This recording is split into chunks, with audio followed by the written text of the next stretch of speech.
Hello and welcome to another Sinister Sunday.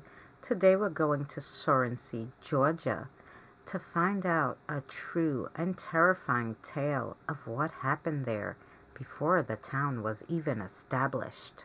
There's an undeniable dark side to Georgia. It's incredibly haunted. The historic city of Savannah is so haunted that the restless spirits will follow you home.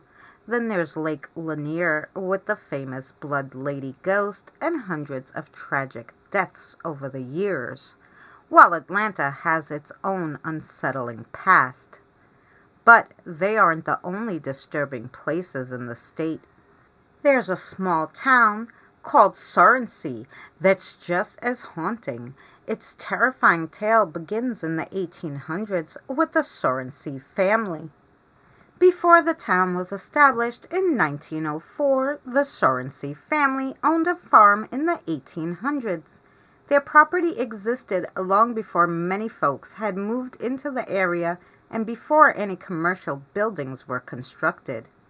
The Surrencys were a normal family, but had also accumulated some wealth in opposition to less fortunate folks in the vicinity. Mr. Surrency also owned another home in a different town. By all accounts, the Surrency home was a beautiful farmhouse, and the Surrency family seemed very comfortable there, at least for some time. But something happened that shook the family to its core. Something wicked came knocking on the door, or had it been there all along? Things at the beloved Surrency home took an unexpected turn. One day weird things began happening. Windows inexplicably slammed shut, then flew open by unseen hands. Multiple family members witnessed the windows opening and closing on their own. Then doors started slamming shut with no one near them, and the terrible drafts and the bitter coldness that seemed to manifest out of nowhere in the home. The family was shaken, but refused to let something as small as cold air and slamming windows drive them from their beautiful home and property. But these were mild occurrences compared to the horrors that were about to come. The Surrency family became a haunted family. They started to believe it wasn't just the house, but themselves.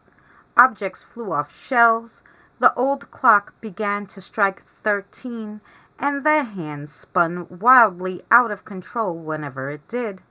The Surrency children refused to leave the house at night to check on the horses or gather water. They claimed multiple pair of glowing red eyes surrounded them in the dead of night. Every time the family sat down together to eat a meal, their meals were violently thrown into their laps.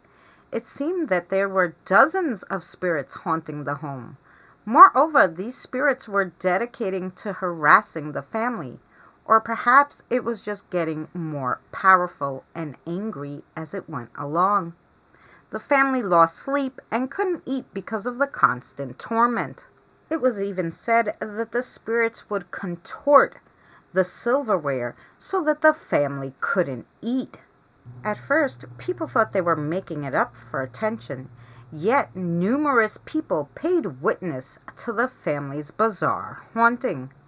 Then people started to speculate. Maybe the family's home was situated on a landline or some kind of powerful magnetic grid. Before long, the Surrency haunting became a tourist attraction. Scientists, mediums, and clergymen visited the infamous home.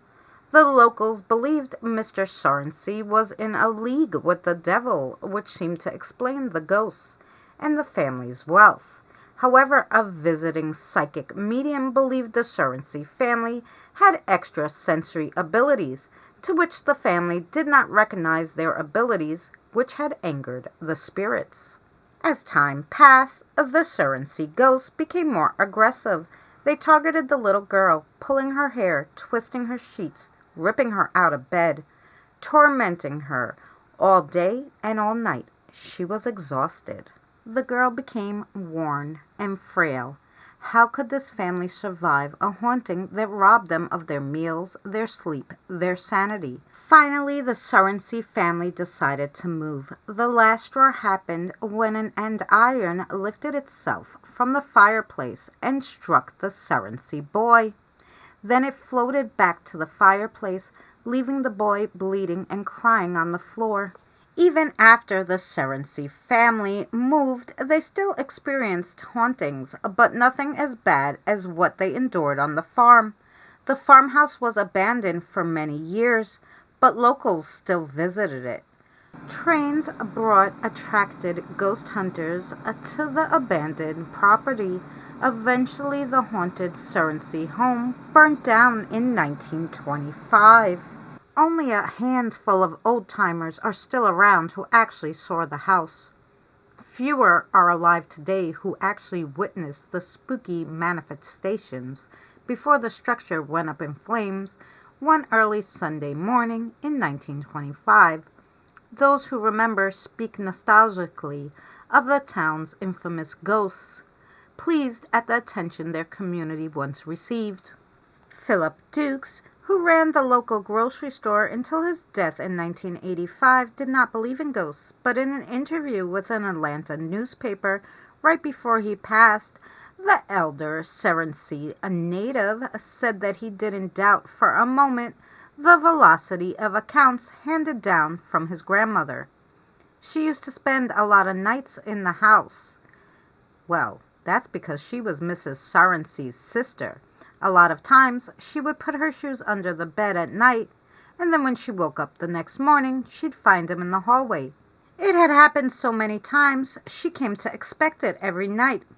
She never figured out what caused it, so she thought. She would always say, it must have been a ghost. The late Herschel Tillman, a longtime postal carrier for the Surrency district, was convinced that it was ghosts.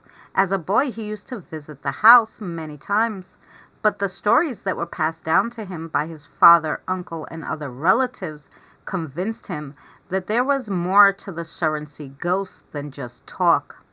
No doubt about it, the ghosts were involved. I wasn't old enough to understand, but the poor people who lived in that house always had trouble going to sleep. The ghosts invaded the place. Census information for 2000 says there was 237 people, 98 households, and 69 families residing in the town. By 2020, its population declined to 194 people. Surprisingly enough, the famous Surrency ghosts are not the only haunting in town. Another paranormal occurrence in Surrency is called the spook light. A yellow ball of light is seen hovering over the Surrency train tracks. This ghostly light has been spotted since the early 1900s and is still seen today. Bored teenagers and even paranormal investigators go searching for the famous light, with some actually witnessing the event. Thank you so much for joining us for another Sinister Sunday. If you like this content, please check out the Sinister Sunday playlist for more. If you're not subscribed, consider subscribing, and we'll see you next week.